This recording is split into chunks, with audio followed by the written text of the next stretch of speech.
So welcome, Selly. How are you? Hi, Gordon. I'm good. How are you? I'm good, thanks. The lighting is amazing. You look amazing, I must say. Oh, thanks. I'll Yeah. send you the links. Please do, please do. For anyone that's not familiar with what you do, could you please explain it? Yeah, so in my current role, I'm a brand strategist and campaign manager for B2B. So basically, what that means, I run industry related campaigns. I always precise B2B because, believe it or not, whenever I say I'm a brand strategist, the first thing that people ask me is, what cool brands do you work for? I actually don't work with brands directly, but a lot of my work relates to actually bringing clients to my company. So those industries are linked to travel and hospitality, finance, retail, but also focus on the products that we are selling as a company specifically. And how do you go about acquiring new clients from a B2B side? So it's a big company. So I would say, depending of your company size and your team and the processes that you have internally might be different. But I would say when it comes to my company, it's a long-winded marketing strategy.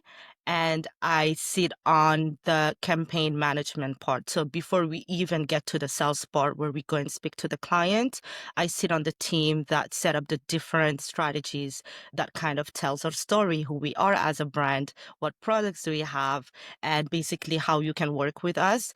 And with that comes different markets, different audiences. So that's basically how we go about when it comes to attracting potential clients.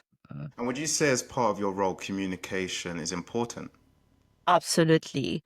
As a strategist, definitely I am most of my time behind the screen, looking at reports, kind of finding where we're missing out, filling in the gaps, making sure that every single team is actually delivering, so that we can meet our goals and make the impact that we want to make.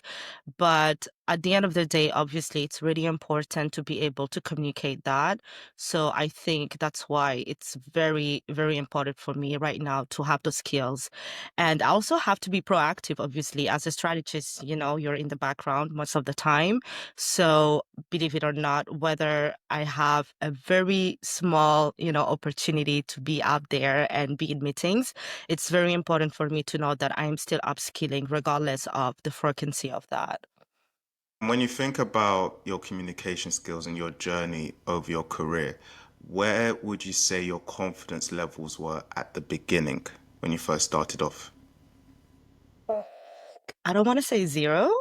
If you had to put it on a scale 0 to 100. I don't want to say zero, but given the fact that my progress, the way I see, if I were to compare where I've started to where I am today, I will say I've made huge progress. I've become definitely more confident. And that's part of, taking courses like the course that you're offering at Believe in Greatness.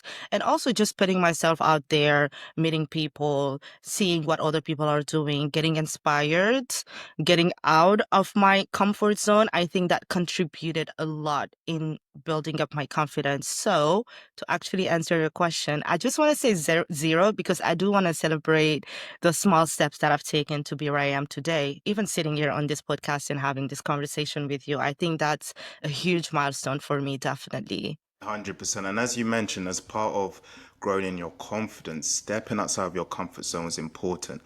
What made you decide I need to do something? Uh, that's a good question. I think for me, I had a trigger moment. So, just to give context, when I was younger, I've always been confident as a young girl. I grew up in Mauritania, and going to school was, yes, an activity that I enjoyed, but everyone in my family knew that I wanted to be an actress. So I was in the arts. I did a lot of theater up to senior high school. I did dance. So I really was involved with all these different activities. So that tells you that, yeah, I was confident. I wasn't scared to be out, in the public view and share my arts. But obviously, as you grow up, the world is tough out there. So as I joined the work field, the corporate world, I kind of felt like a hit in my confidence. And that's mainly due to being in contact with senior leaders, when you're in a meeting and you're a junior and you see that they have all this knowledge and they are oozing confidence, they are so comfortable. So that kind of makes you question at a minor level if, oh, do I know my job? Like, am I at the right place? Is this for me? So I think having this minor interactions on a daily started to build up and started to hit my confidence. But up to that moment, I didn't take any action. I just thought that that was normal. It's part of the corporate process. You're a junior team member, and as you get used to the process, as the years go by, naturally that builds up. So one day, getting to the trigger part, I went to a conference. There were quite a lot of people, and it was quite an interesting conference. People were asking questions left and right, raising their hands. It was filled with very, very smart people. And I love to ask questions. I'm just naturally super curious. As soon as I wanted to ask question, I was shaking, like literally. That's something that never happened to me.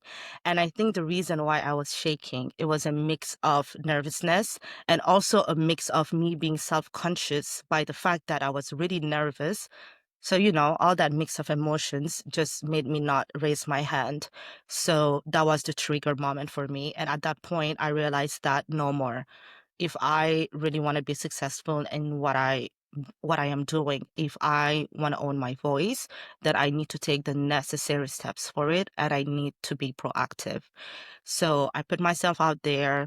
Instead of going to big, huge conferences, I started taking myself to very small scale networking events, internal company events, setting up coffee chat with people that I thought were super inspiring and knew how to hold up their voice with confidence and doing research. By the way, though, that's how I found out Believe in Greatness. That's how I found out about it.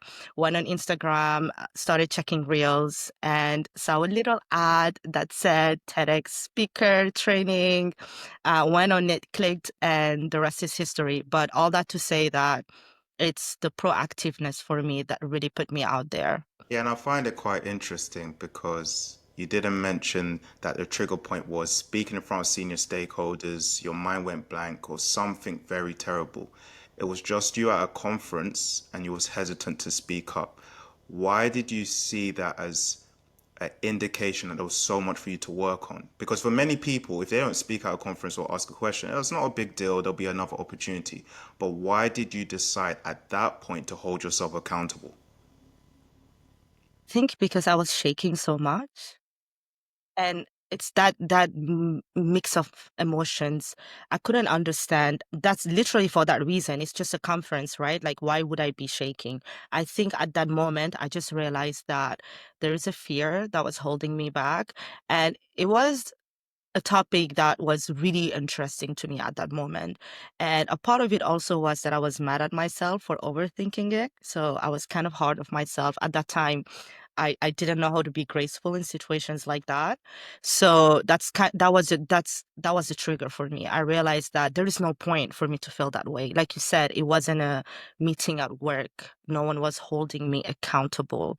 There was no risk. I went alone. No one literally knew me. So, I mean, the human being is such a complex being. So ask me why I was shaking in that situation specifically. I don't have the answer for that, but it definitely showed me what I really needed to work on. And good news, the following year, I was at the same conference, time for questions. Guess who was the first person who raised their hand? Yeah. So yeah, so definitely that the Progress. trigger moment is the reason why today I think I am getting there and being successful at really what I wanted to be good at. And thank you for sharing that. Yeah. In the space of that year, and the second time you went to the conference, and that time you decided, I will raise my hand and ask a question, what was the difference in your behavior? I was more confident. And within that year, I did work a lot on myself. Definitely that helped.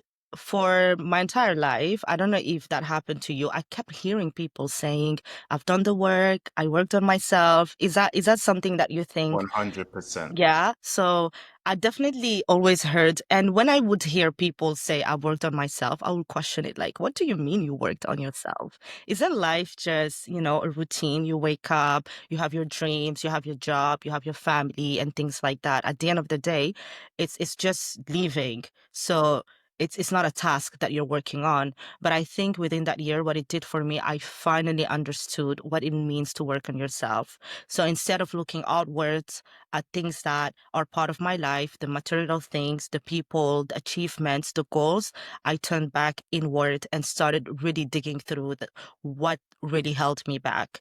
So with that came more self-awareness and less self-consciousness. Yes. So I will say that's literally how my healing journey actually started. And I finally now, scream it out there. Yeah, I'm doing the work. Actually, the work never ends, by the way. So if you're listening and you're planning to do the work or you're doing the work, just know that it ends when you're not here anymore. So hopefully you're here, not to make, I don't want to take a double 100%. take. I think the last one you So said is really important because one thing we always say is that your personal development journey is an infinite game. There is no exactly, final exactly. destination. And if you don't use it, you'll lose it.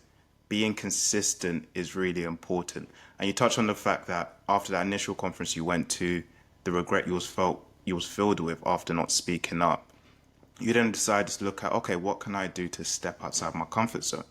And then you came across Believe in Greatness and the TEDx presentation skills masterclasses we do in London. And when you came to that initial session, what were some of your big takeaways? It's a learning. It's a learning journey. No one is good at it first. It's steps by steps, it's like you're building up bricks by brick and you're stacking up evidence. So that's something that I took away with me. And one thing that I also really enjoyed, especially at the first, meeting, or first touch point that I had with Believe in Greatness, there were like so many people in the room, like 30 people. So at first you think that, okay, this person looks confident, this person seems to have got it all together. But the thing is, nobody has it all. Everything is learnable at the end of the day. So that's what I got from it. And it really gave me that push to really just go for it and not be scared at the end of the day. Whatever you learn is doable. So there are no blockage on that end. That was my biggest takeaway that day. And since doing the course, what are some of the things you've been able to implement during your time in your role and even outside of work as well?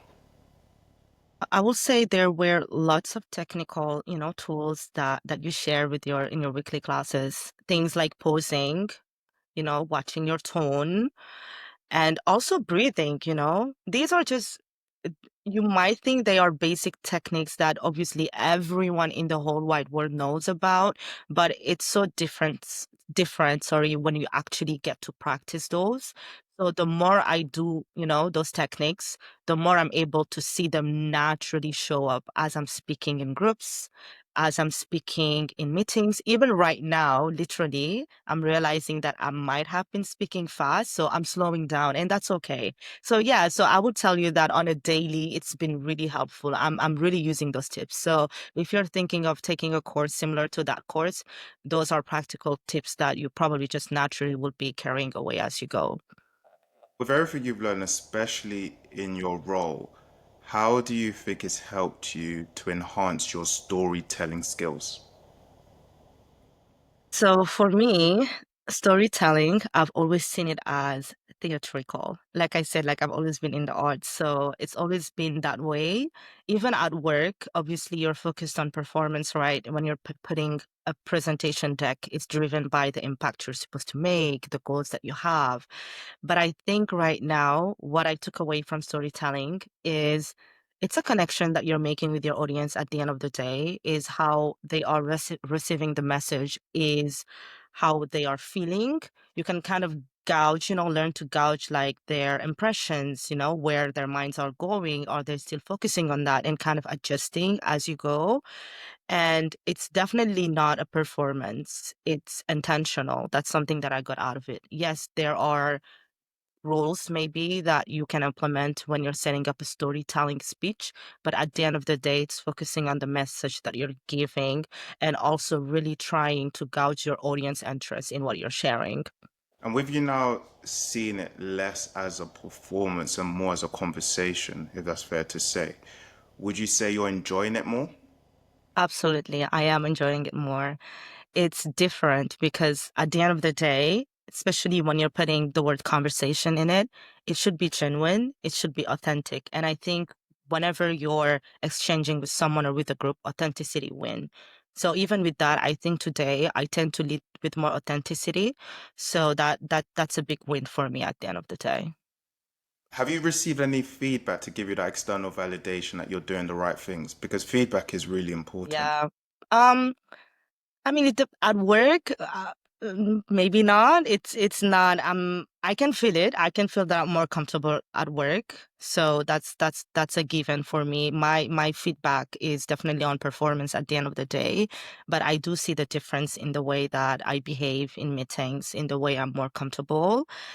Outside of work, I would say aside from believing greatness, I don't think people randomly see me on the streets or in group setting and tell me that, oh, you've actually, kind of changed the way that you're communicating.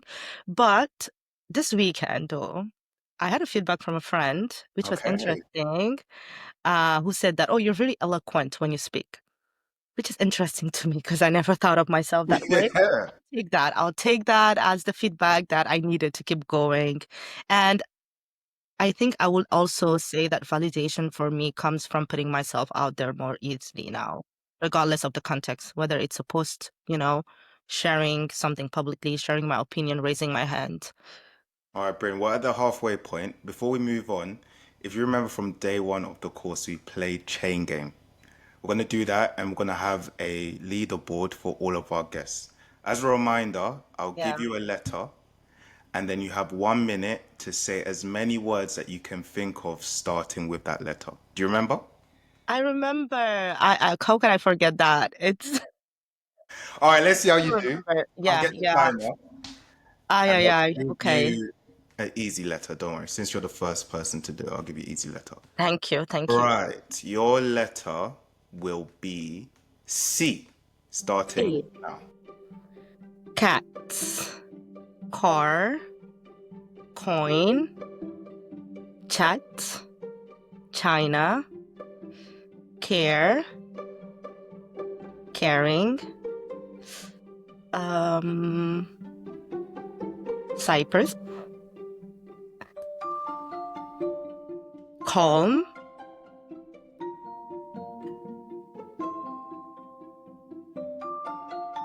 Oh my God, I'm almost at 10. We can't give up now. Canada. Croatia.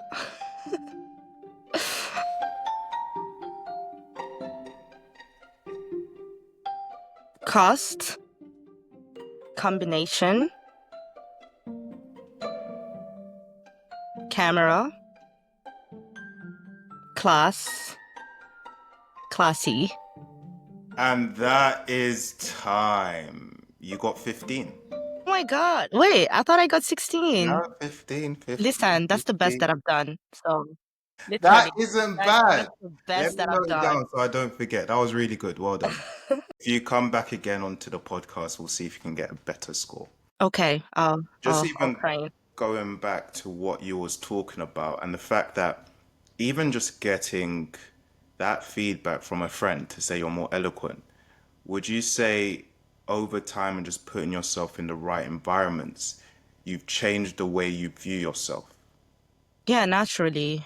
Yeah. By meeting the people, like I said at the beginning, I started really meeting people that I either aspire to be or that are inspiring, showed me that it's possible to get there. Joining all these different events, again, I think the key for me was to keep getting inspired because that's what kept the light in me, motivated. So I can definitely see a change. I'm definitely not the same person that I was a year ago. And like we both said, in terms of, personal development and healing journey, it's a continuous movement. So as you keep going, there are always going to be progress that you're going to be able to notice for sure. When you think about your career, are there any projects that you're proud of or you enjoyed working on when you think back? I would say for me, it's brainstorming, and I'm a very creative person. So when it comes to collaborating on leading campaigns, a lot of it goes by being able to brainstorm, being able to adjust, being very adaptable to things. So you need to be able to communicate your needs. You need to be able to communicate your ideas. So I would say in terms of campaign management, especially in the B2B world, that's what makes me proud. I can see movement and progress there. And within that, I'm guessing you would be in agreement that communication is really important as well. Absolutely, yeah. Communication is key to everything at the end of the day. Whether you're going to the grocery store, whether you have an argument with your sibling, you know what I mean? Like, if you're in class, at work, you need to be able to be a good communicator if you want to get your points across and make sure that you're also making the impact that you want to make in this world. I will say we all have value. We all, have interesting things that we can share. No one is not interesting. I think the difference is between the ones that are able to communicate why what they know is interesting and how they're able to add value in your life and make an impact. That's the main difference. And the link is being able to communicate well. And when you think about the next 10 years of your career, beyond even communication, what are some of the skills that are important to you? That's a good one. There are quite a lot, but for me is definitely being adaptable. That's super important, especially in the world that we're living in right now. You can have one specific skill that you want to be good at. I'll take an example in AI and what's happening right now. So many people are, going to school and getting masters in learning AI and, the whole journey behind it and how they can actually use that in their career. But tomorrow we could have something completely different. So how can you actually learn to be adaptable and switch? And I think that's something that I've learned throughout my career and my life.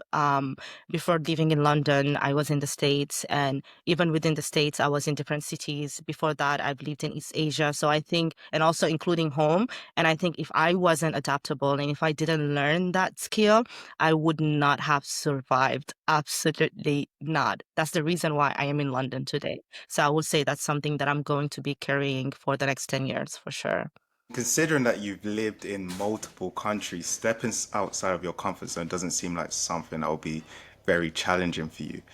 What are some of the cultural differences between London and other cities you've lived in? I will say, if I were to compare it to the last city that I was in, which is New York City, not that much. Interestingly enough, I always get that question asked. They're actually called sister cities. Fun fact, I didn't know that until I moved here. I have a friend who moved here as well from New York, and we have these fun games that we do where we kind of get to guess what's the equivalent of Harlem in London, what's the equivalent of, East Village in London, things like that.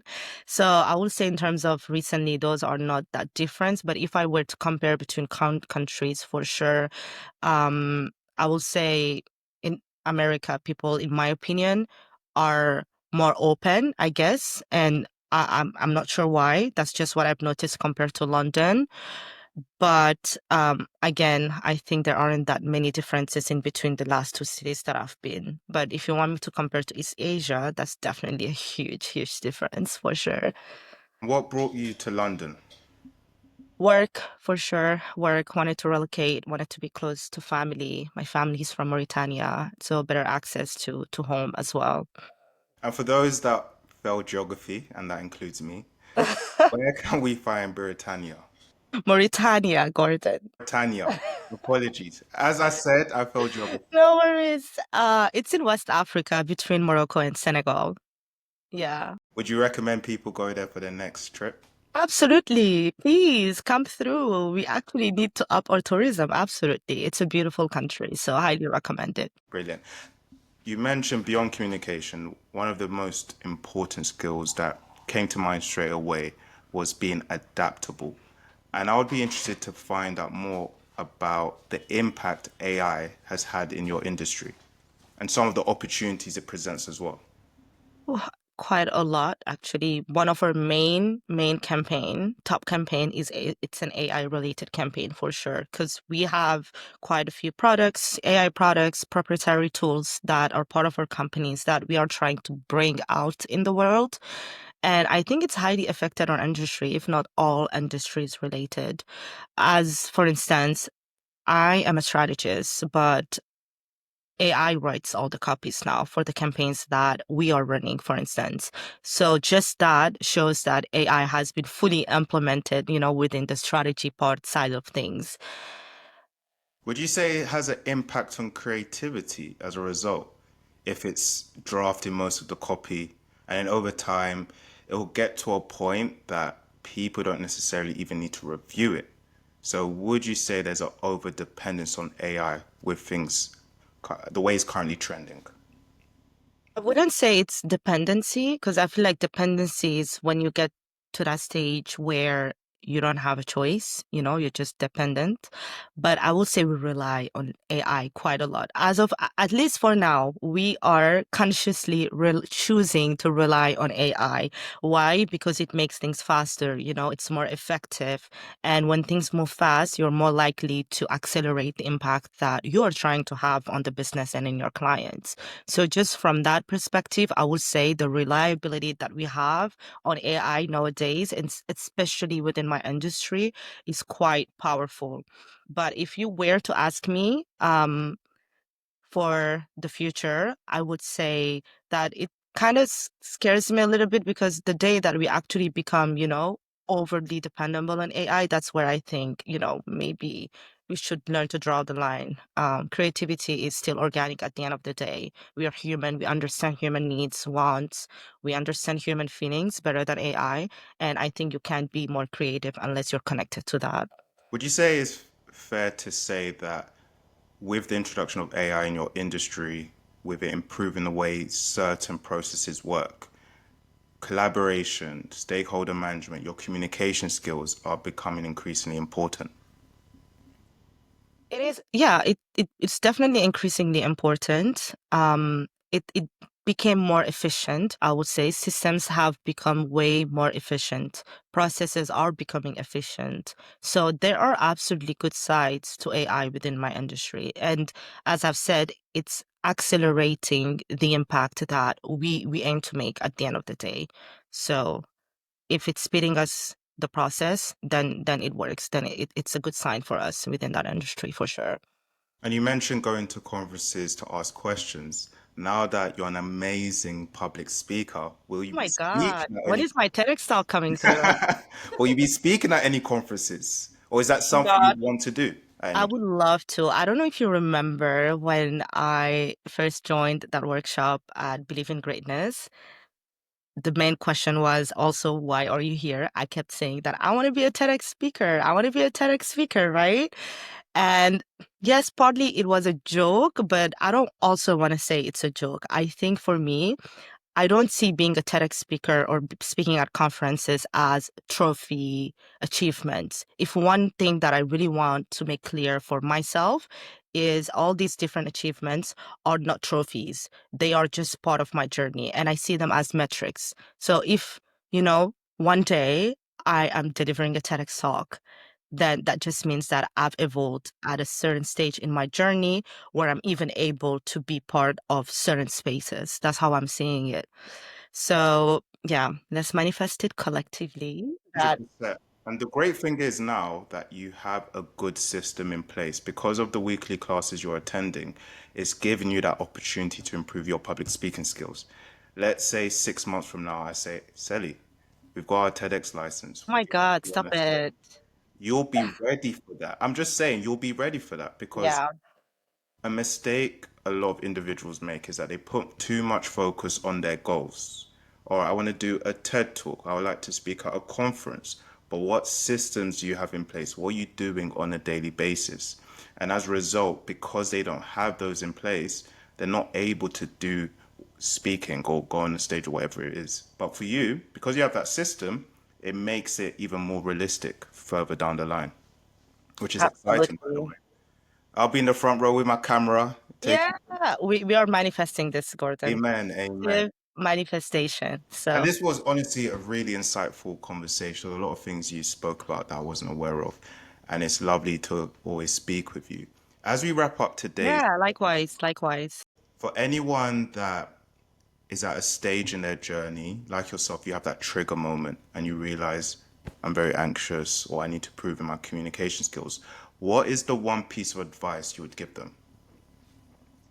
Just go for it. I think we all have trigger moments, but take that one step. That's if there's one advice that I would say, take that one step and let that one step lead you to more evidence. Because that's for me, that's the trick.